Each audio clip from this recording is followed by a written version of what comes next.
Hello मित्रों, स्वागत है आपका मेरे यूट्यूब चैनल राघवसर.com में। आज हम कक्षा 10वीं विषय विज्ञान के अध्याय 6 जैव प्रक्रम के महत्वपूर्ण प्रश्नों के उत्तरों को समझेंगे। इसके पहले एक वीडियो हमने आपको और भेजा है जो भाग 1A था। ये भाग 1B है। इसमें शेष बचे 10 प्रश्नों को समझाया गया है। तो ऐसे कुल इस अध्याय के 20 महत्वपूर्ण प्रश्न हैं। आप दोनों वीडियो को अवश्य देखें। ये दूसरा वीडियो आपके सामने आ रहा है। इसका पहला एमपी प्रश्न है, गैसों के विनिमय के लिए मानव फुफ्फुस में अधिकतम क्षेत्रफल को कैसे अभिकल्पित किया है, अथवा गैसों के अधिकतम विनिमय के लिए कूपिकाएं किस प्रकार अभिकल्पित हैं। अर्थात इस प्रश्न में हमें यह समझाना है कि फेफड़ों में अधिक से अधिक गैसीय विनिमय हो सके, इसके लिए हमारे फेफड़ों में क्या विशेषताएं पाई जाती हैं, या हमारे फेफड़ों में मिलने वाली कूपिकाओं में ही गैसीय विनिमय क्यों होता है। तो चलिए हम शुरुआत करते हैं गैसीय विनिमय से। गैसीय विनिमय अर्थात वायुमंडलीय वायु में से ऑक्सीजन का खून में जाना और खून में से CO2 का वायुमंडलीय वायु में जाना, यह क्रिया गैस विनिमय कहलाती है। यह क्रिया हमारे फेफड़ों के अंदर जिस स्थान पर होती है उसे हम कूपिकाएं कहते हैं, एल्वियोलाई। यहाँ चित्र में आपको दिखाया जा रहा है, ये कूपिकाएं हैं। कूपिकाओं के अंदर वायु, जब हम सांस लेते हैं तो कूपिकाओं के अंदर वायु, ऑक्सीजन युक्त वायु आ जाती है। ये ऑक्सीजन हमारे खून में पहुंच जाती है और कार्बन डाइऑक्साइड बाहर निकल जाती है। तो कूपिकाओं के सतह पर रुधिर और वायुमंडलीय वायु के मध्य गैसों का आदान प्रदान हो रहा है। अशुद्ध रुधिर में से कार्बन डाइऑक्साइड निकलकर कूपिकाओं में आ रही है और कूपिकाओं में से ऑक्सीजन रुधिर में जाकर घुल रही है। इस प्रकार हमारा अशुद्ध रुधिर शुद्ध रुधिर में बदल जाता है। तो गैसीय विनिमय कूपिकाओं में होता है। अधिक से अधिक गैसीय विनिमय हो, अधिक से अधिक ऑक्सीजन हमारे रुधिर में जाए, इसके लिए हमारे फेफड़ों में कूपिकाओं की संख्या का अधिक होना चाहिए। इसीलिए हमारे फेफड़े स्पंजी होते हैं और हमारे फेफड़ों में ऐसी कूपिकाएं बहुत अधिक संख्या में पाई जाती हैं। वक्षी गुहा में स्थित हमारे एक जोड़ी फेफड़ों को अगर हम देखें तो इन फेफड़ों के अंदर श्वसन नलिकाओं और कूपिकाओं का घना जाल है। इन्हीं के कारण हमारे फेफड़े स्पंजी होते हैं और इतनी अधिक कूपिकाओं के कारण फेफड़ों के अंदर श्वसन सतह का क्षेत्रफल बढ़ जाता है। श्वसन सतह का क्षेत्रफल बढ़ जाता है तो आसानी से रुधिर और वायु के मध्य ऑक्सीजन और CO2 का आदान प्रदान हो जाता है, जिसे हम गैसीय विनिमय कहते हैं। तो गैसीय विनिमय कहां पर हो रहा है? कूपिकाओं में हो रहा है। फेफड़ों के अंदर अधिक से अधिक गैसीय विनिमय हो, इसके लिए फेफड़ों में कूपिकाएं अधिक होना चाहिए। तो हमारे फेफड़े स्पंजी होते हैं, उनमें कूपिकाएं या एल्वियोलाई बहुत अधिक संख्या में पाई जाती हैं। इस प्रकार कूपिकाओं के कारण फेफड़ों की सतह का क्षेत्रफल बढ़ जाता है और आसानी से गैसीय विनिमय हो जाता है। इसलिए हमारे फेफड़ों को गैसीय विनिमय के लिए चुना गया है, अभिकल्पित किया गया है। यह गैसीय विनिमय की क्रिया इसलिए हमारी कूपिकाओं में होती है। चलिए अब हम बढ़ते हैं हमारे अगले प्रश्न की ओर। हमारा अगला प्रश्न है, श्वासोच्छ्वास से आप क्या समझते हैं, अथवा निःश्वसन और निःश्वसन में अंतर लिखिए। चलिए शुरुआत करते हैं श्वासोच्छ्वास से। श्वासोच्छ्वास अर्थात ब्रीदिंग, सांस लेना और छोड़ने की जो क्रिया हम करते हैं 1 मिनट में 12 से 15 बार, उसी को श्वासोच्छ्वास कहते हैं। अर्थात श्वासोच्छ्वास की क्रिया में हम ऑक्सीजन युक्त वायुमंडलीय वायु को नासा मार्ग से फेफड़ों में पहुंचाते हैं और कार्बन डाइऑक्साइड युक्त वायु को फेफड़ों से बाहर निकालते हैं। तो ऑक्सीजन युक्त वायु को फेफड़ों में लेना और कार्बन डाइऑक्साइड युक्त वायु को फेफड़ों से बाहर निकालना, यह क्रिया ही श्वासोच्छ्वास कहलाती है। और यह क्रिया 2 चरणों में होती है, निःश्वसन और निःश्वसन। ये 2 चरण कैसे बने हुए हैं? तो पहला चरण जिसमें हम ऑक्सीजन को फेफड़ों में ले रहे हैं, इसे हम निःश्वसन कहते हैं। ये निःश्वसन होता कैसे है? तो निःश्वसन हमारी वक्षीय गुहा या फेफड़ों के फैलने के कारण होता है। देखिए मैं इसकी क्रिया आपको बता रहा हूं। जब हमारा डायफ्राम नीचे की ओर गति करता है, ये देखिए हमारी वक्षीय गुहा और उदर गुहा को एक दूसरे से अलग करता है डायफ्राम। जब वह डायफ्राम नीचे की ओर जाता है और हमारी पसलियां बाहर की ओर आती हैं, तो हमारी वक्षीय गुहा अर्थात सीने का आकार बढ़ जाता है, जिससे वक्षीय गुहा के अंदर के फेफड़े फैल जाते हैं और देखिए उनके अंदर का आयतन पहले से अधिक हो जाता है। आयतन बढ़ जाने से वायुदाब कम हो जाता है और वायु अपने आप, ऑक्सीजन युक्त वायु अपने आप वायुमंडल से और नासा मार्ग से होती हुई फेफड़ों में पहुंच जाती है। और निःश्वसन में ये श्वासोच्छ्वास की क्रिया का दूसरा चरण है। इसमें कार्बन डाइऑक्साइड युक्त वायु को फेफड़ों से बाहर निकाला जाता है। ये क्रिया कैसे होती है? ये क्रिया निःश्वसन के विपरीत है। इसमें डायफ्राम ऊपर की ओर गति करता है, अर्थात पहले वाली स्थिति में आ जाता है। हमारी पसलियां अंदर की ओर गति करती हैं। डायफ्राम के ऊपर और पसलियों के अंदर आने से हमारी वक्षीय गुहा सिकुड़ जाती है। वक्षीय गुहा अर्थात हमारे सीने के सिकुड़ जाने से हमारे फेफड़े भी सिकुड़ जाते हैं। फेफड़ों के सिकुड़ जाने से उनके अंदर वायुदाब बढ़ जाता है और कार्बन डाइऑक्साइड युक्त वायु अपने आप फेफड़ों से बाहर आ जाती है। तो इस प्रकार जो श्वासोच्छ्वास की क्रिया है यह एक भौतिक क्रिया है जो वक्षीय गुहा के फैलने और सिकुड़ने से होती है। जब वक्षीय गुहा फैलती है तो ऑक्सीजन युक्त वायु फेफड़ों में चली जाती है, जिसे हम निःश्वसन कहते हैं। और जब फेफड़े यानी वक्षीय गुहा का आयतन घटता है तो कार्बन डाइऑक्साइड युक्त वायु बाहर आ जाती है, जिसे हम निःश्वसन कहते हैं। तो ये है श्वासोच्छ्वास की क्रिया के दो चरण। इन दोनों में अंतर भी आपसे पूछा जा सकता है, तो आप आसानी से अंतर लिख सकते हैं। पहला अंतर परिभाषा का है, ऑक्सीजन का फेफड़ों में जाना निःश्वसन और कार्बन डाइऑक्साइड का फेफड़ों से बाहर निकलना निःश्वसन। ये पहला अंतर हो गया। दूसरा अंतर, निःश्वसन की क्रिया में वक्षीय गुहा और फेफड़ों का आयतन बढ़ जाता है, जबकि निःश्वसन की क्रिया में हमारा सीना अर्थात वक्षीय गुहा और फेफड़ों का आकार या आयतन घट जाता है। निःश्वसन की क्रिया में देखिए जब वायु अंदर जा रही है डायफ्राम नीचे और पसलियां बाहर की ओर गति करती हैं, जबकि निःश्वसन की क्रिया में डायफ्राम ऊपर और पसलियां, देखो डायफ्राम ऊपर और पसलियां अंदर की ओर गति करती हैं। चौथा अंतर लिख सकते हैं, निःश्वसन की क्रिया में फेफड़ों के अंदर वायुदाब कम हो जाता है क्योंकि फेफड़े फैलते हैं, जबकि निःश्वसन की क्रिया में फेफड़ों के अंदर वायुदाब बढ़ जाता है क्योंकि फेफड़े सिकुड़ते हैं। तो आप आसानी से निःश्वसन और निःश्वसन में चार अंतर लिख सकते हैं। तो ये श्वासोच्छ्वास की क्रिया भी हुई और निःश्वसन और निःश्वसन में अंतर भी हुआ। आप आसानी से इस उत्तर को पढ़ें, यहां पर यही बातें लिखी हुई हैं और ये चित्र भी आपको इस पूरी क्रिया को समझने में आपकी मदद करेगा। अगला प्रश्न है हमारे सामने, हीमोग्लोबिन क्या है? हमारे शरीर में हीमोग्लोबिन की कमी के क्या परिणाम हो सकते हैं या एनीमिया किसे कहा जाता है? तो हमें हीमोग्लोबिन के बारे में बताना है कि हीमोग्लोबिन क्या होता है, हीमोग्लोबिन कहां मिलता है, हीमोग्लोबिन का क्या कार्य है, और अगर हमारे शरीर में हीमोग्लोबिन कम हो जाएगा तो क्या क्या लक्षण या व्याधि या रोग देखने को मिलेगा। चलिए हम हीमोग्लोबिन से शुरुआत करते हैं। हीमोग्लोबिन क्या है? तो हमारे रुधिर के अंदर लाल रक्त कणिकाएं पाई जाती हैं, आरबीसी। इन लाल रक्त कणिकाओं के अंदर हीमोग्लोबिन वर्णक पाए जाते हैं बहुत अधिक संख्या में। ये देखिए आपको हीमोग्लोबिन दिखाई दे रहा है लाल रुधिर कणिकाओं के अंदर। ये हीमोग्लोबिन दो भागों में बटा हुआ रहता है, हीम और ग्लोबिन। हीम आयरन से मिलकर बना होता है, अर्थात हीम के केंद्र में लोह तत्व होता है आयरन, जबकि ग्लोबिन एक प्रोटीन है जो अमीनो अम्लों के मिलने से बनी होती है। तो इस प्रकार हमारी लाल रुधिर कणिकाओं के अंदर बहुत अधिक संख्या में एक श्वसन वर्णक पाया जाता है, उसी को हम हीमोग्लोबिन कहते हैं। यह दो भागों हीम अर्थात आयरन और ग्लोबिन प्रोटीन से मिलकर बना होता है। इसका कार्य देख लें, ये हीमोग्लोबिन की डेफिनेशन हो गई। अब हम कार्य देख लेते हैं, क्या काम करता है हीमोग्लोबिन। हीमोग्लोबिन फेफड़ों से ऑक्सीजन को लेकर हमारे शरीर की कोशिकाओं तक पहुंचाता है। ये फेफड़ों में हमने निःश्वसन की क्रिया में ऑक्सीजन फेफड़ों में ली थी, वहां से ये ऑक्सीजन, ये देखिए ऑक्सीजन हमारी आरबीसी के अंदर हीमोग्लोबिन से बंध जाती है। ऑक्सीजन हीमोग्लोबिन से बंधकर एक अस्थायी यौगिक या रिवर्सिबल कंपाउंड बनाती है जिसे हम ऑक्सीहीमोग्लोबिन कहते हैं। फिर आरबीसी परिवहन करती हुई कोशिकाओं में जाती है और इस ऑक्सीजन को कोशिकाओं तक दे आती है। तो इस प्रकार हीमोग्लोबिन लगातार फेफड़ों से ऑक्सीजन को लेकर और उसे अपने साथ बांधकर शरीर की प्रत्येक कोशिका तक पहुंचाता रहता है। तो हीमोग्लोबिन का काम हुआ श्वसन गैस ऑक्सीजन का परिवहन करना। अब अगर हमारे शरीर में हीमोग्लोबिन कम हो जाए, हीमोग्लोबिन कैसे कम हो जाएगा? अच्छा, अभी हमने आपको बताया था हीमोग्लोबिन बनता किससे है? हीमोग्लोबिन बनता है लोह तत्व आयरन से।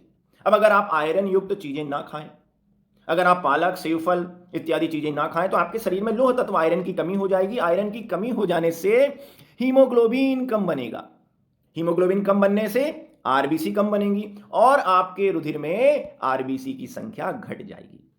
देखिए यहां पर एक नॉर्मल व्यक्ति के रुधिर की आरबीसी दिखाई गई है। देखो नॉर्मल व्यक्ति के खून में कितनी सारी आरबीसी है और यह उस व्यक्ति की आरबीसी है जिसमें लोह तत्व कम हो गया है। तो अगर आपके शरीर में लोहे की कमी हो जाएगी तो हीमोग्लोबिन नहीं बनेगा, हीमोग्लोबिन नहीं बनेगा तो आरबीसी नहीं बनेगी और आपके खून में आरबीसी कम हो जाएंगी। देखो कम दिख रही है यहां पर आरबीसी, और आरबीसी कम हो जाएंगी तो क्या होगा? आरबीसी का काम है ऑक्सीजन का परिवहन करना। अब आरबीसी कम हो गई तो आपके शरीर की प्रत्येक कोशिका तक, आपके दिमाग की कोशिका तक पर्याप्त ऑक्सीजन नहीं पहुंचेगी। आपको मूर्छा, बेहोशी, चक्कर, मितली, घबराहट जैसे लक्षण देखने को मिलेंगे, कमजोरी महसूस होगी। इसी को हम एनीमिया या रक्ताल्पता कहते हैं। तो हमने देखा हीमोग्लोबिन क्या है, एक श्वसन वर्णक है जो आरबीसी के अंदर मिलता है। इसकी संरचना देखी कि यह हीम और ग्लोबिन से मिलकर बना होता है। हीम आयरन से बनता है जबकि ग्लोबिन प्रोटीन से। इसका कार्य देखा, ये ऑक्सीजन का परिवहन करता है फेफड़ों से कोशिकाओं तक। और अगर आयरन और हीम की कमी हो जाए हमारे शरीर में तो कौन सी बीमारी हो जाएगी? रक्ताल्पता या एनीमिया। आप अच्छे से इस उत्तर को पढ़ें और इन चित्रों के माध्यम से समझें। चौथा प्रश्न हमारे सामने आ गया है, मानव में वहन तंत्र के घटक कौन कौन से हैं और उनके कार्य क्या हैं?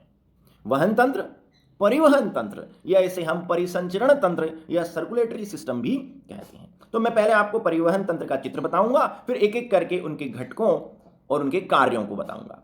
ये लीजिए, ये हमारे सामने आ गया है हमारे शरीर में मिलने वाला परिवहन तंत्र। गौर से देखें, ये परिवहन तंत्र 3 अंगों के मिलने से बना हुआ। 3 अंग कौन कौन से हैं? पहला है हृदय, दूसरी है रुधिर नलिकाएं और तीसरा है हृदय और रुधिर नलिकाओं के अंदर बहने वाला रक्त अर्थात ब्लड। तो पहले हम हृदय को समझ लें। चलिए, क्या होता है हृदय? हृदय हमारे परिसंचरण तंत्र की पंपिंग मशीन है। देखिए, एक एक पंप की तरह यह काम करता है। हमारा हृदय लगातार सिकुड़ता और फैलता है। हृदय के सिकुड़ने को संकुचन और हृदय के फैलने को हम शिथिलन कहते हैं। इसी से हमारी हृदय धड़कनें तैयार होती हैं। जब हमारा हृदय फैलता है, आप देखें जब ये बाहर की ओर जा रहा है, जब हमारा हृदय फैलता है अर्थात हृदय शिथिल होता है, हृदय का आकार बढ़ जाता है, तो हमारे शरीर से सारा खून हृदय के अंदर आ जाता है, शुद्ध रूप में और अशुद्ध रूप में। और जब हमारा हृदय सिकुड़ता है अर्थात संकुचन करता है, हृदय का आकार घट जाता है, तो यही खून फिर देखिए पूरे शरीर में पंप कर दिया जाता है, धकेल दिया जाता है। तो हमारा हृदय लगातार सिकुड़ रहा है, फैल रहा है। जब ये सिकुड़ता है तो रुधिर हृदय से बाहर सारे शरीर को भेज दिया जाता है, और जब हृदय फैलता है तो सारे शरीर का रुधिर हृदय के अंदर आ जाता है। इस प्रकार हमारा हृदय एक पंपिंग मशीन की तरह काम करता है और रुधिर को सारे शरीर में बहाने में मदद करता है, उसका परिवहन करता है। उसके बाद है रुधिर नलिकाएं। ये देखिए, हमारे शरीर में रुधिर नलिकाओं के अंदर बहता है। इन बंद नलिकाओं को हम रुधिर वाहिनियां कहते हैं। कहीं भी रुधिर स्वतंत्र रूप से नहीं बह रहा है, अशुद्ध रूप में बहेगा तो सिरा के अंदर बहेगा, ये भी एक रुधिर नलिका है। अगर शुद्ध या लाल रूप में बहेगा तो धमनियों के अंदर बहेगा, और अगर हमारे अंग, ऊतक और कोशिकाओं के बीच अगर खून पहुंचेगा तो वहां ये पतली पतली नलिकाओं में बहेगा, जिन्हें केशिकाएं कहेंगे। तो इस प्रकार हमारे शरीर में रुधिर लगातार बंद नलिकाओं के अंदर, पाइपों के अंदर बहता है। इन बंद नलिकाओं को ही हम रुधिर नलिकाएं कहते हैं। 3 प्रकार की होती हैं, सिरा, धमनी और केशिकाएं। तो ये हमने, और इनका काम क्या हुआ? इनका काम है, रुधिर नलिकाओं का काम है रुधिर को शरीर की प्रत्येक हृदय से लेकर प्रत्येक कोशिका तक पहुंचाना और कोशिकाओं से वापस हृदय में लाना। चलिए, अब हमारा तीसरा हिस्सा बच गया। तीसरा हिस्सा परिवहन तंत्र का, वो है रक्त। तो ध्यान दीजिए, हमारे शरीर में, हमारे परिवहन तंत्र में एक तरल द्रव पाया जाता है, उसी को हम रक्त कहते हैं, जो हल्के लाल रंग का होता है।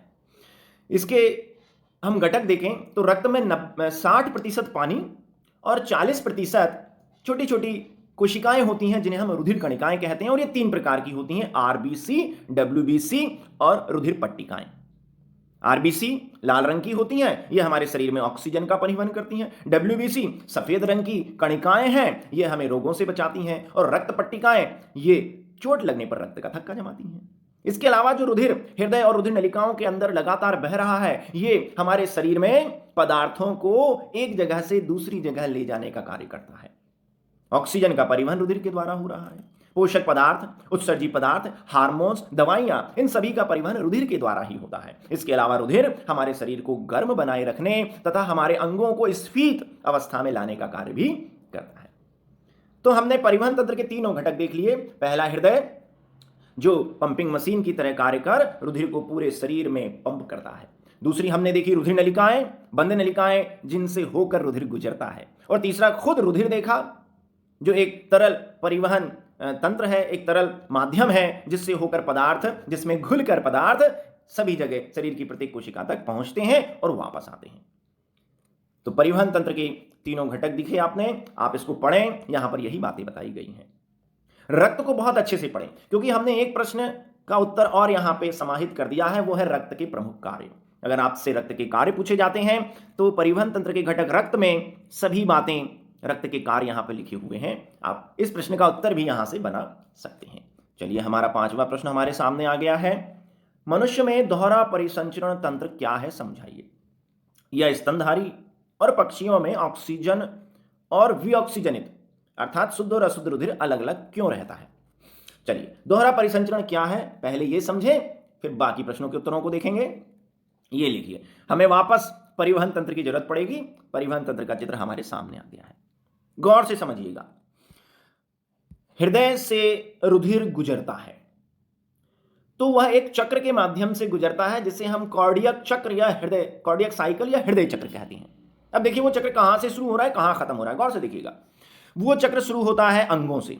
ये हमारे शरीर के अंग, ऊतक और कोशिकाएं हैं। यहां से अशुद्ध रुधिर देखिए महाशिरा द्वारा हृदय में आ रहा है। ये देखिए आ रहा है, अर्थात शिराएं अशुद्ध रुधिर को अंगों से इकट्ठा करके इस प्रकार हमारे हृदय में डाल देती हैं। तो अंगों से रुधिर आया शिरा के माध्यम से, पहले आया दाहिने आलिंद में, फिर गया दाएं निलय में, और फिर दाएं निलय से निकलकर ये गया हमारे फेफड़े में। दिख रहा है आपको, ऊपर की तरफ फेफड़े में जा रहा है, और फिर फेफड़े से ये रुधिर इकट्ठा हुआ, फेफड़ों में खून शुद्ध हो गया, कार्बन डाइऑक्साइड निकल गई, ऑक्सीजन घुल गया। फिर फेफड़ों से रुधिर आया शुद्ध होके फुफ्फुसीय शिरा द्वारा, अब आया बाएं आलिंद में, फिर वहां से गया बाएं निलय में, और फिर चला गया पूरे शरीर में, अंगों में। तो अंगों से रुधिर आया तो पहले हृदय के दाहिने हिस्से में प्रवाहित हुआ, फिर हृदय के बाएं हिस्से में प्रवाहित हुआ, फिर अंगों को गया। तो इस प्रकार अंगों से रुधिर आने के बाद और अंगों को रुधिर जाने से पहले रुधिर हृदय से 2 बार होकर गुजर रहा है, एक बार अशुद्ध रूप में, एक बार शुद्ध रूप में। इसी को हम दोहरा परिसंचरण कहते हैं। अर्थात एक चक्र में रुधिर हृदय से 2 बार होकर गुजरता है, एक बार दाहिने हिस्से में अशुद्ध रूप में और एक बार हृदय के बाएं हिस्से में शुद्ध रूप में। और कहीं भी हृदय के अंदर यह शुद्ध और अशुद्ध रुधिर एक दूसरे से नहीं मिलता। इसी को हम दोहरा परिसंचरण तंत्र कहते हैं। अब दोहरे परिसंचरण तंत्र के क्या फायदे, तो ध्यान दीजिए, दोहरे परिसंचरण तंत्र का सबसे बड़ा फायदा तो यही है कि विऑक्सीजनित और ऑक्सीजनित अर्थात अशुद्ध और शुद्ध रुधिर कहीं भी एक दूसरे से नहीं मिलता। इससे क्या फायदा, इससे यह फायदा हुआ कि जो हमारा शुद्ध रुधिर है उसमें ऑक्सीजन की प्रचुरता बनी रहती है। हमारे शुद्ध रुधिर में ऑक्सीजन का स्तर हमेशा अधिक बना रहता है और हमारी कोशिकाओं तक प्रचुर मात्रा में ऑक्सीजन पहुंचती है, जिससे हमारी कोशिकाएं उस ऑक्सीजन द्वारा ग्लूकोज का दहन करती हैं और हमें अपार ऊर्जा पैदा होती है। ये ऊर्जा हमें कार्य करने में भी मदद करती है और हमारे शरीर को गर्म रखने में भी मदद करती है। तो दोहरा परिसंचरण तंत्र का क्या महत्व है कि एक तो यह शुद्ध और अशुद्ध रुधिर को मिलने नहीं दे रहा, शुद्ध रुधिर की गुणवत्ता को अर्थात उसमें ऑक्सीजन की मात्रा को हमेशा बरकरार रख रहा है, जिससे हमारी कोशिकाओं में श्वसन अच्छे से हो रहा है, हमें अपार ऊर्जा पैदा हो रही है और हमारा शरीर गर्म है। आप जानते हैं स्तनधारी प्राणी यानी हम मनुष्य और सभी चौपाए जानवर जो बच्चों को जन्म देते हैं, जिनमें स्तन ग्रंथियां हैं, और पक्षी जो उड़ सकते हैं, हम गर्म खून वाले प्राणी हैं। हमारा शरीर हमेशा गर्म बना रहता है। और गर्म क्यों बना रहता है? क्योंकि बहुत सारी ऊर्जा हमारे शरीर में पैदा होती है हर कोशिका द्वारा। हर कोशिका द्वारा ऊर्जा क्यों पैदा हो रही है ज्यादा? क्योंकि वहां तक शुद्ध और प्रचुर मात्रा में ऑक्सीजन वाला रुधिर पहुंचता है। और ऐसा क्यों पहुंचता है? क्योंकि हमारे हृदय में कहीं भी शुद्ध अशुद्ध रुधिर एक दूसरे से नहीं मिलता। तो ये हुए हमारे दोहरे परिसंचरण के फायदे। और यहां पर ये उत्तर आपके सामने आ गया है। आप अच्छे से पढ़ें इसे। यहां पर दोहरे परिसंचरण तंत्र की परिभाषा है, वो कैसे होता है वो समझाया है, साथ ही साथ दोहरे परिसंचरण तंत्र के लाभ बताए गए हैं, और यहीं पर आपको स्तनधारी और पक्षियों में ये दोहरा परिसंचरण क्यों पाया जाता है उसका कारण भी लिखा हुआ है। चलिए अब हम हमारे ये प्रश्न भी आ सकता है, 4 कोष्ठीय हृदय के फायदे। हमारे हृदय में 4 कोष्ठ हैं, है ना, इसके क्या फायदे हैं, ये भी आप इस उत्तर के माध्यम से लिख सकते हैं। चलिए छठा प्रश्न हमारे सामने आ गया है, धमनी और सिरा में 5 अंतर लिखिए। मोस्ट आईएमपी प्रश्न जो परीक्षाओं में आता ही आता है। बिल्कुल, तो शुरुआत करते हैं हम धमनी और सिरा में अंतर से। पहले हमें देखना पड़ेगा धमनी को, फिर हम उसका उल्टा देखेंगे सिरा। चलिए धमनी हमारे सामने है, हाँ देखिए यहां दिख रही है धमनी, ये हमने यहां पर हृदय का चित्र आपको दिखाया है। गौर से देखें, हम धमनी की परिभाषा देख रहे हैं। ये देखिए ये लिखा हुआ है यहां पर महाधमनी, और यहां लिखा हुआ है फुफ्फुसीय धमनी। महाधमनी ये देखो हृदय से निकल रही है, और जो फुफ्फुसीय धमनी है वो भी हृदय से निकल रही है। ये दोनों हृदय से निकल रही हैं। तो हम परिभाषा लिख सकते हैं धमनी की कि वे रुधिर नलिकाएं जो हृदय से निकलती हैं, वे रुधिर नलिकाएं जो रुधिर को हृदय से लेकर शरीर के अंगों की ओर ले जाती हैं, उन्हें हम धमनियां कहते हैं। अच्छा अब सिरा की परिभाषा देखें। चलिए सिरा ढूंढो, कहां पे लिखा हुआ है, ये लिखा हुआ है महासिरा, और ये लिखा है फुफ्फुसीय सिरा। अब गौर से देखो, सिराएं ये देखिए हृदय में आकर खुल रही हैं, सिराएं हृदय में रुधिर को ला रही हैं। तो सिराओं की परिभाषा हो जाएगी, वे रुधिर नलिकाएं जो हृदय में आकर खुलती हैं, वे रुधिर नलिकाएं जो अंगों से रुधिर को इकट्ठा कर हृदय में लाती हैं, हृदय में डालती हैं, उन्हें हम सिराएं कहते हैं। तो पहला अंतर परिभाषा का है, धमनियां हृदय से निकलती हैं, रुधिर को हृदय से अंगों को ले जाती हैं। सिराएं हृदय में खुलती हैं, रुधिर को अंगों से हृदय में लाती हैं। तो चलिए हम परिभाषा से ही शुरुआत करते हैं। पहला अंतर हो गया हमारा, धमनियां हृदय से निकलती हैं। अब देखें दूसरे अंतर। किसी भी अंतर को हम रटेंगे नहीं, समझेंगे चित्रों के माध्यम से, ताकि आप कभी ना भूलें। चलिए अगले अंतर है, धमनियों में शुद्ध और ऑक्सीजन युक्त रक्त बहता है। धमनियां, अधिकांश धमनियां, ये देखिए महाधमनी कहाँ है, गौर करें हम, ये है हमारी महाधमनी। ये रुधिर कहां से लेकर आ रही है, ये रुधिर लेकर आ रही है हमारे बाएं निलय से। हमारे हृदय के बाएं हिस्से में शुद्ध अर्थात ऑक्सीजन युक्त रक्त बहता है, लाल। तो इस प्रकार बाएं निलय से निकलने वाली महाधमनी शुद्ध रुधिर को सारे शरीर में ले जाती है। ये महाधमनी आगे चलकर धमनी में, धमनियां आगे चलकर धमनिकाओं में, और धमनिकाएं आगे चलकर केशिकाओं में बढ़ जाती हैं। इस प्रकार ज्यादातर धमनियां शुद्ध या ऑक्सीजन युक्त रुधिर शरीर के अंगों को ले जाती हैं। लेकिन एक अपवाद है, फुफ्फुसीय धमनी। ये देखिए ये निकल रही है हमारे दाएं निलय से। हमारे दाएं हिस्से में अशुद्ध रुधिर बहता है, कार्बन डाइऑक्साइड युक्त। ये देखिए दाएं निलय से निकल रही है, केवल इसी में ही अशुद्ध रुधिर बहता है, ये अपवाद है। तो हमारी सभी धमनियों में शुद्ध ऑक्सीजन युक्त रुधिर बहता है, जबकि फुफ्फुसीय धमनी इसका अपवाद है, इसमें अशुद्ध रुधिर बहता है। तो चलिए हमारा अगला 2 अंतर हो गए हमारे। अब बाकी के अंतर हम इस चित्र की मदद से समझेंगे। ये देखिए यहां पर रंग दिखाई दे रहा है, तो अगला अंतर हम रंग का ही लिखेंगे। ये धमनी है इधर की, और ये सिरा है। तो अगला अंतर क्या हो जाएगा, धमनियां लाल रंग की होती हैं और सिराएं नीली। अच्छा धमनी क्यों लाल है पता है आपको, क्योंकि धमनी में शुद्ध रुधिर बह रहा है। शुद्ध रुधिर अर्थात ऑक्सीजन युक्त रुधिर, और शुद्ध रुधिर या ऑक्सीजन युक्त रुधिर में हीमोग्लोबिन ऑक्सीजन से जुड़ा हुआ रहता है, और जब हीमोग्लोबिन ऑक्सीजन से जुड़ा रहता है तो रुधिर लाल रंग का हो जाता है। तो धमनियों में शुद्ध रुधिर है, ऑक्सीजन युक्त रुधिर है, इसलिए धमनियों का रंग लाल। चलिए उसके बाद देखिए, जरा गौर से देखें, धमनियों की दीवारों को देखें। यहां पर देखिए बहुत अच्छे से चित्र दिख रहा है, ये धमनियों की दीवारों को देखें। धमनियों की दीवारें बहुत मोटी और लचीली होती हैं, जबकि सिराओं की दीवारें देखें, ये देखिए सिराओं की दीवारें धमनियों की तुलना में पतली हैं और कम लचीली हैं। तो हम अगला अंतर ये लिख सकते हैं कि धमनियां की जो दीवारें हैं, भित्ति जो है वो मोटी और लचीली होती है। सिराओं में इसका उल्टा लिख देंगे। चलिए अगला पॉइंट देखते हैं। ये धमनियों की दीवारें मोटी क्यों होती हैं, ये आपसे पूछा जा सकता है कि बताइए कि धमनियों की दीवारें मोटी क्यों होती हैं और सिराओं की दीवारें पतली। तो आपको बताना पड़ेगा, धमनियों के अंदर रुधिर बहुत अधिक दबाव या वेग से बहता है। क्यों बहता है ये देख लीजिए, जब भी हमारा हृदय सिकुड़ेगा, जब भी हमारा हृदय संकुचन करेगा, रुधिर धमनियों के अंदर धकेला जाएगा, अर्थात धमनियों में रुधिर बहुत अधिक दबाव वेग से बहता है। उस वेग को सहन करने के लिए ही, उस दबाव को सहन करने के लिए ही धमनियों की भित्तियां या दीवारें मोटी तथा लचीली होती हैं। ये एक अलग से प्रश्न आता है कि धमनियों की दीवारें मोटी और लचीली क्यों होती हैं जबकि सिराओं की नहीं होती। तो सिराओं में रुधिर बहुत धीमी गति से बहता है, सिराओं में रुधिर बहुत कम दबाव से बहता है, इसलिए सिराओं की दीवार कम दबाव के कारण पतली और कम लचीली होती हैं। चलिए अगले ये हमारा एक और अंतर आ गया। यही अंतर आपको दिखेगा कि धमनियों की गुहाएं सक्रिय हैं। चलिए दीवार मोटी है तो गुहा कैसी हो जाएगी? सक्रिय। गुहा यानी वह स्थान जहां से रुधिर बहेगा, ये इसके अंदर का जगह। तो चूंकि दीवारें मोटी हैं तो गुहा सक्रिय है, और यहां दीवारें पतली हैं तो अंदर की गुहा चौड़ी है। तो धमनियों की गुहाएं सक्रिय और सिराओं की गुहाएं चौड़ी होती हैं।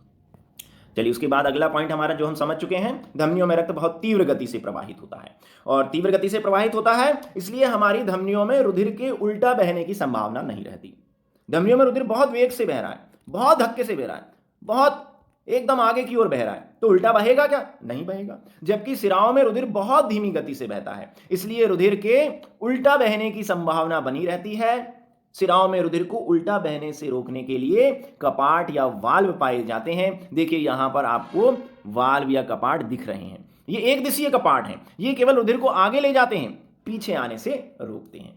तो वाल्व या कपाट का यही कार्य है। पूछा जाता है प्रश्न कि हृदय में क्यों पाए जाते हैं वाल्व, सिराओं में वाल्व क्यों होते हैं? तो वाल्व रुधिर के विपरीत प्रवाह को रोकने के लिए हृदय और सिराओं में पाए जाते हैं।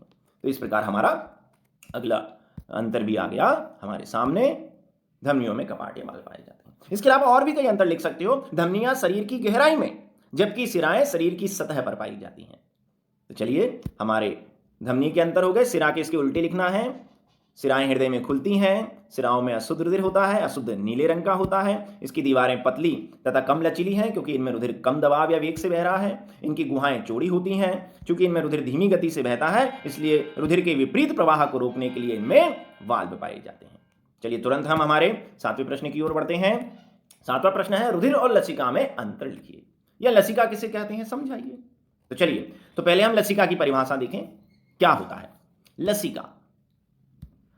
ये देखिए यहां पे चित्र को समझें, हर चीज चित्र के माध्यम से ही हम देखेंगे। अगर आप यहां देखें तो ये रुधिर नलिकाएं रुधिर को ला रही हैं अंगों में, और सिराएं अंगों, ऊतकों और कोशिकाओं से रुधिर ले जा रही हैं। ये अंग हैं, ये ऊतक हैं। ये देखिए छोटी छोटी कोशिकाएं आपको यहाँ पे दिखाई दे रही हैं, टिश्यूज हैं, और ये कोशिकाएं हैं छोटी छोटी। तो धमनी शुद्ध रुधिर को, पोषक पदार्थों से युक्त रुधिर को हमारी कोशिकाओं तक ला रही हैं, और अशुद्ध रुधिर को सिराएं ले जा रही हैं। इन दोनों के बीच में देखिए ये एक अलग प्रकार की रुधिर नलिकाएं हैं जिन्हें हम केशिकाएं कहते हैं।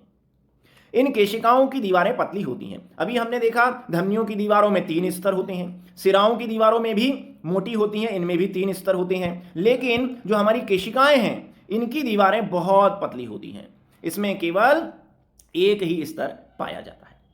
तो धमनियों से रुधिर आया बहुत अधिक दबाव से, और वो पतली पतली केशिकाओं के अंदर चला गया।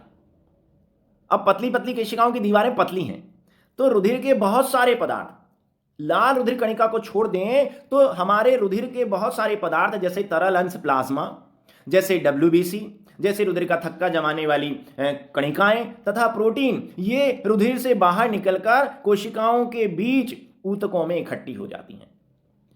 तो जब रुधिर धमनियों के द्वारा पतली और सक्रिय केशिकाओं में पहुंचता है तो रुधिर केशिकाओं की दीवारों से रुधिर के अधिकांश हिस्से छनकर हमारे ऊतक और कोशिकाओं के बीच आ जाते हैं। उसी को हम लसिका कहते हैं, क्योंकि उसमें आरबीसी छनकर बाहर नहीं आती, आरबीसी केशिका की दीवार से पार करके नहीं जा सकती। तो चूंकि बाहर जो तरल द्रव रुधिर से निकलकर आया है उसमें आरबीसी नहीं होती, इसलिए लसिका सफेद रंग की दिखाई देती है। तो वास्तव में लसिका जो है वो रुधिर का ही एक हिस्सा है, एक अंग है, बस उसमें आरबीसी नहीं होती, और आरबीसी नहीं होने के कारण वो हल्के पीले रंग का दिखाई देता है। उसके बाद ये लसिका, ये देखिए हरे रंग की दिखाई दे रही है आपको, इन लसिका वाहिनियों के द्वारा इकट्ठा करके पुनः रुधिर में पहुंचा दिया जाता है।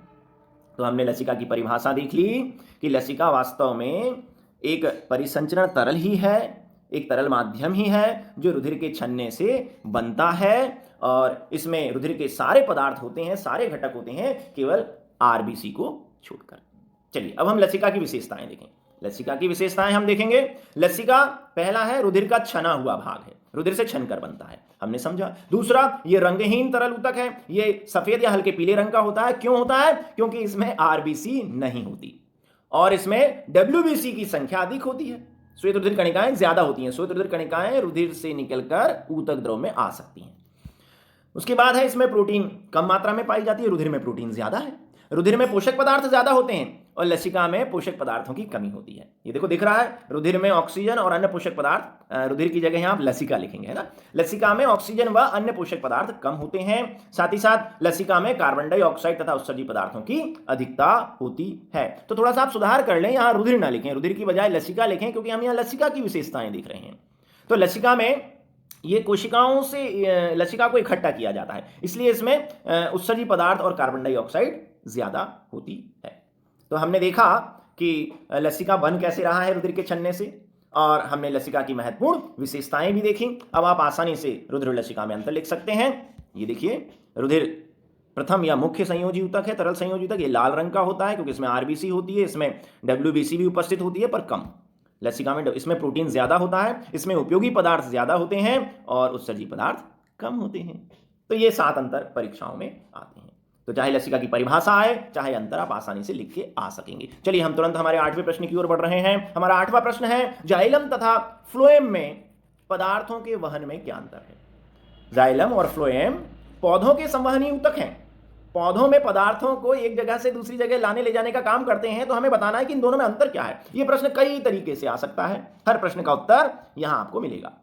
चलिए हम शुरुआत करते हैं एक चित्र के द्वारा। इस चित्र को आप गौर से देखें, यहां पर परिवहन दिखाया गया है। पहले पानी का दिखाया गया है, पेड़ पौधों की जड़ें मृदा से पानी को अवशोषित करती हैं, उसके बाद ये पानी नीचे से ऊपर अर्थात गुरुत्वाकर्षण के विपरीत पौधे की प्रत्येक कोशिका तक जाता है ताकि कोशिकाएं प्रकाश संश्लेषण कर सकें। प्रकाश संश्लेषण के लिए पानी H2O अनिवार्य है। इसको ले जाने वाले ऊतक, संवहनी ऊतक जाइलम कहलाते हैं। तो जाइलम के बारे में हमें पता चला कि जाइलम पौधों में मिलने वाले वे संवहनी ऊतक हैं जो जड़ों द्वारा अवशोषित हो रहे जल को गुरुत्वाकर्षण के विपरीत नीचे से ऊपर पौधे की प्रत्येक कोशिका तक पहुंचाते हैं। अर्थात जाइलम में पानी का प्रवाह केवल एक ही दिशा में होता है, नीचे से ऊपर। जबकि फ्लोएम को गौर से देखें, ये देखिए, पत्तियों में भोजन बन रहा है प्रकाश संश्लेषण की क्रिया के द्वारा। पत्तियों में बना भोजन, लेकिन फिर भोजन को इकट्ठा कहां किया जाता है। आप जानते हैं कुछ पौधे अपनी जड़ों में भोजन को इकट्ठा करते हैं, कुछ पौधे फलों में पत्तियों द्वारा बनाए गए भोजन को ग्रहण करते हैं। तो ये भोजन पत्तियों में बनने के बाद वहां से चला और ये देखिए नीचे आ गया और जड़ों में इकट्ठा हो गया। भोजन पत्तियों से चला और ऊपर जो जहां पर फल लगे हुए हैं उन फलों में इकट्ठा हो गया, और इसको भोजन को ले जाने वाला संवहनी ऊतक है फ्लोएम। तो इस प्रकार जो फ्लोएम है वो पत्तियों में बनने वाले भोजन को पौधों के अन्य अंगों को ले जाता है। ये भोजन को ऊपर से नीचे और नीचे से ऊपर यानी दोनों दिशाओं में ले जाने का कार्य करता है। तो हमारा दोनों में अंतर पूछा था कि बताओ जाइलम और फ्लोएम के संवहन में क्या अंतर है। तो पता चल गया कि जाइलम जल का संवहन करता है और नीचे से केवल ऊपर की ओर करता है, जबकि फ्लोएम भोजन का संवहन करते हैं। ये दोनों दिशाओं में भोजन का संवहन करते हैं, ऊपर से नीचे भी और नीचे से ऊपर भी। इसे द्विदिशीय संवहन कहा जाता है। इसके अलावा हम और भी कई सारी बातें यहाँ जाइलम फ्लोएम के बारे में पढ़ेंगे। चलिए देखते हैं कौन कौन सी बातें। पहली समझ में आ गई, जाइलम जल और खनिज लवणों का संवहन जड़ों से पत्ती की ओर करते हैं, जबकि फ्लोएम भोजन का संवहन पत्तियों से संग्राहक अंगों अर्थात जड़ और फलों की ओर करते हैं। दूसरा है, जाइलम जल को हमेशा नीचे से ऊपर एक दिशा में ले जाते हैं, जबकि फ्लोएम भोजन का संवहन दोनों दिशाओं में करते हैं। चित्र में भी दिख रहा है, ऊपर से नीचे, नीचे से ऊपर। चलिए तीसरा अंतर देखिए, जाइलम 4 प्रकार की कोशिकाओं से मिलकर बना होता है, जिन्हें हम जाइलम वाहिकाएं, वाहिनिकाएं, जाइलम रेसे और जाइलम मृदुतक कहते हैं। इसमें से वाहिकाएं और वाहिनिकाएं जल के संवहन का कार्य करती हैं, जबकि फ्लोएम भी 4 प्रकार की कोशिकाओं के मिलने से बना है, जिन्हें चलनी नलिकाएं, सह या सखी कोशिकाएं, फ्लोएम मृदुतक और फ्लोएम रेसे कहते हैं। इसमें से चलनी नलिकाएं और सह कोशिकाएं भोजन के संवहन का कार्य करती हैं। ये एक और अंतर, तीसरा अंतर आया हमारे सामने जाइलम और फ्लोएम का। ये देखिए यहां पर दिख भी रहा है, जाइलम में जो कोशिकाएं दिखाई दे रही हैं ये पाइप की तरह, इन्हीं को कहते हैं वाहिकाएं और वाहिनिकाएं। जबकि फ्लोएम में जो छोटी छोटी कोशिकाएं दिखाई दे रही हैं, देखो जिसमें ये चलनी की तरह छेद हैं, इनको ही हम चलनी नलिकाएं और सह कोशिकाएं कहते हैं। तो जाइलम में जाइलम जल का संवहन वाहिनिकाओं और वाहिकाओं के द्वारा करते हैं, जबकि फ्लोएम भोजन का संवहन चलनी युक्त चलनी कोशिकाओं के द्वारा करते हैं, दोनों दिशाओं में। तीर दिखा रहे हैं यहां पर अंदर की ओर। इसके अलावा मैं आपको चौथा अंतर बताऊंगा, जाइलम मृत और कठोर ऊतक है। जाइलम बहुत कठोर होता है क्योंकि वो मृत है। इसमें जो कोशिकाएं पाई जाती हैं ये मृत होती हैं। जाइलम को बनाने वाली वाहिकाएं ये मृत होती है। देखो यहाँ लिखा हुआ है नॉन लिविंग सेल्स। तो जाइलम मृत कोशिकाओं से मिलकर बना होता है। मृत कोशिकाएं अर्थात इनमें केंद्रक और कोशिका द्रव नहीं होता, इनकी दीवारें स्थूलन के कारण बहुत अधिक मोटी होती हैं और अंदर से बिल्कुल खोखली और खाली होती हैं, इसलिए जाइलम कठोर होता है। और जाइलम में जल का संवहन भौतिक क्रिया के द्वारा होता है, भौतिक बलों के द्वारा होता है। जाइलम नीचे से ऊपर की ओर जल केशिका बल, गुरुत्वाकर्षण खिंचाव बल तथा ससंजन बल के माध्यम से करता है। तो जाइलम में जल का संवहन भौतिक बलों के द्वारा हो रहा है, जबकि देखिए यहां पर फ्लोएम में जो दिखाया गया है चलनी कोशिकाएं, ये जीवित होती हैं। ये लिखा हुआ है यहां पे लिविंग सेल्स, जीवित होती हैं। इनमें अंदर केंद्रक और कोशिका द्रव होता है, अर्थात इनमें जो भोजन का संवहन होता है फ्लोएम की जीवित कोशिकाओं में, वो जैविक क्रिया के द्वारा होता है, विसरण और परासरण के द्वारा होता है। तो हमने जाइलम फ्लोएम में 4 अंतर देख लिए। तो यहां आप कई प्रश्नों के उत्तर बना सकते हैं। एक तो जाइलम और फ्लोएम के वहन में क्या अंतर है, इसके अलावा आप मुख्य प्रश्न का उत्तर तो यहां नीले बक्से में लिखा हुआ है। इसके अलावा और कौन से प्रश्न हैं जिनका उत्तर आप बना सकते हैं। उच्च संगठित पादपों में वहन तंत्र के घटक क्या हैं, जाइलम और फ्लोएम। पादपों में जल एवं खनिज लवणों का परिवहन कैसे होता है, जाइलम के द्वारा होता है, जाइलम वाहिकाओं के द्वारा होता है, नीचे से ऊपर होता है। पादपों में भोजन का स्थानांतरण कैसे होता है, फ्लोएम के द्वारा होता है, दोनों दिशाओं में होता है, चलनी नलिकाओं के द्वारा होता है। और संवहनी ऊतक जाइलम फ्लोएम में 4 अंतर लिखिए। तो एक बहुत शानदार, बहुत महत्वपूर्ण प्रश्न आपका तैयार हुआ। हम फुर्ती से हमारे 90 प्रश्न की ओर बढ़ते हैं। वृक्काणु की रचना अर्थात नेफ्रॉन की रचना और क्रियाविधि का वर्णन कीजिए। चलिए पहले हम हमारे वृक्काणु में नेफ्रॉन की संरचना को देख लेते हैं। ये एक नेफ्रॉन का चित्र आपको दिखाया गया है। नेफ्रॉन की अगर संरचना देखें तो नेफ्रॉन 2 भागों से मिलकर बना होता है। ये जो हिस्सा है ये नेफ्रॉन का स्त्रावी भाग कहलाता है, और इसके पीछे का भाग जिसमें 1, 2 और ये 3 संरचनाएं हैं, ये नेफ्रॉन का स्त्रावी भाग कहलाता है। सॉरी, ये जो पहला हिस्सा है जो मैं आपको ऊपर की तरफ बता रहा हूं, ये इसे बोमन संपुट कहते हैं, और पीछे का हिस्सा नेफ्रॉन्स का ये स्त्रावी भाग कहलाता है। तो पहले आपको यही बताना है कि नेफ्रॉन्स को अगर देखें तो संरचनात्मक रूप से नेफ्रॉन्स 2 भागों में बटा हुआ है। बोमन संपुट जो एक कपनुमा संरचना बोमन कप और एक केशिका गुच्छ ग्लोमेरुलस से मिलकर बना होता है, जबकि इसके बाद का पूरा पिछला हिस्सा स्त्रावी भाग कहलाता है। ये 3 हिस्सों में बटा हुआ होता है। इसे हम समीपस्थ कुंडलन, इसे हम दूरस्थ कुंडलन, और इन दोनों के बीच जो यू आकार की नलिका पाई जाती है इसे हम हैनल लूप कहते हैं। तो केवल संरचना में इतना आपको बताना है कि इसके 2 भाग हैं, बोमन संपुट और स्त्रावी भाग। बोमन संपुट बना है बोमन कप और ग्लोमेरुलस केशिका गुच्छ से, जबकि स्त्रावी भाग बना है समीपस्थ कुंडलन, यू आकार का हैनल लूप और दूरस्थ कुंडलन से। चलिए अब हम देखें क्रियाविधि। तो पहले तो आपको संरचना, ये यहां पर यही बातें लिखी हुई हैं, छोटा सा उत्तर है नेफ्रॉन की संरचना। अब हम देखें इसके क्रिया के बारे में कि ये काम कैसे करता है। नेफ्रॉन से रुधिर को छानता कैसे है, नेफ्रॉन्स रुधिर में से उत्सर्जी पदार्थों को अलग कैसे करता है, रुधिर जो नेफ्रॉन्स है वो मूत्र कैसे बनाता है। तो नेफ्रॉन्स की क्रियाविधि या मूत्र निर्माण की क्रियाविधि को हम समझ रहे हैं। देखिए, मूत्र निर्माण की क्रिया 3 चरणों में होती है। 3 चरण, जिसमें से पहला है अति सूक्ष्म छनन। यह क्रिया नेफ्रॉन्स के बोमन संपुट में होती है। बोमन संपुट अर्थात प्यालेनुमा संरचना बोमन कप और केशिका गुच्छ ग्लोमेरुलस के मध्य होती है। जब रुधिर इस केशिका गुच्छ के अंदर पहुंचता है तो रुधिर के उत्सर्जी पदार्थ, खासकर नाइट्रोजन युक्त उत्सर्जी पदार्थ अमोनिया, यूरिया, यूरिक अम्ल रुधिर से छनकर ये बोमन कप या प्याले में आ जाते हैं। रुधिर के छनने की यह क्रिया अति सूक्ष्म छनन कहलाती है। तो पहला चरण हो गया, ये कहां हो रहा है, बोमन संपुट में हो रहा है, बोमन कप और ग्लोमेरुलस के मध्य हो रहा है। ग्लोमेरुलस के रुधिर में से उत्सर्जी पदार्थ निकलकर बाहर आ गए हैं, इन्हें हम ग्लोमेरुलस निस्पंद भी कहते हैं। चलिए तुरंत दूसरे चरण की ओर बढ़ते हैं। दूसरा चरण है पुनः अवशोषण। गौर करिए, अब ये जो छनकर आया है ग्लोमेरुलस निस्पंद, ये धीरे धीरे नेफ्रॉन की इन नलिकाओं में से होकर आगे बढ़ता है। जब ये ग्लोमेरुलस निस्पंद समीपस्थ कुंडलन, हैनल लूप और दूरस्थ कुंडलन के अंदर से होकर गुजरता है तो इसमें से उपयोगी पदार्थ अवशोषित कर लिए जाते हैं। भाई, जो ग्लोमेरुलस निस्पंद जो रुधिर से छनकर इन नेफ्रॉन की नलिकाओं में पहुंचा है, इनमें उत्सर्जी पदार्थ तो हैं, लेकिन उत्सर्जी पदार्थ के साथ साथ उपयोगी पदार्थ भी हैं। बहुत सारा पानी भी छन गया रुधिर में से, लवण है, प्रोटीन्स हैं, ग्लूकोज है। इन्हें शरीर से बाहर नहीं निकाला जा सकता, नहीं तो शरीर में पानी, लवण और ग्लूकोज की कमी हो जाएगी। तो जो अति सूक्ष्म छनन की क्रिया में रुधिर से छनकर जो ग्लोमेरुलस निस्पंद नेफ्रॉन्स के अंदर आया है, इसमें से अब उपयोगी पदार्थ पानी, लवण और ग्लूकोज को पुनः अवशोषित करके खून में डाल दिया जाता है। इस क्रिया को हम पुनः अवशोषण कहते हैं। नाम ही बता रहा है पुनः अवशोषण, कि जो रुधिर से छनकर पदार्थ अलग हुआ है, जिसे हम ग्लोमेरुलस निस्पंद कह रहे हैं, उसमें से उपयोगी पदार्थ वापस ले लो। और तीसरा चरण है स्त्रावण। अति सूक्ष्म छनन, जो पहला चरण हुआ था, अति सूक्ष्म छनन के बाद भी कुछ उत्सर्जी पदार्थ रुधिर में रह जाते हैं। इन उत्सर्जी पदार्थों को, रुधिर में शेष बचे उत्सर्जी पदार्थों को पुनः मूत्र में ले जाकर मिलाया जाता है। ये रुधिर नलिका मान लो, ये रुधिर नलिकाओं का जाल है चारों तरफ, जिसे केशिका जाल कहते हैं। तो रुधिर में से उन उत्सर्जी पदार्थों को पुनः मूत्र में पहुंचा दिया जाता है। ये तीसरा चरण कहलाता है स्त्रावण। इस प्रकार हमारा रुधिर पूरी तरह छन जाता है, उसके सारे उत्सर्जी पदार्थ बाहर हो जाते हैं और मूत्र पूरी तरह से सांद्र और उत्सर्जी पदार्थों से युक्त बन जाता है।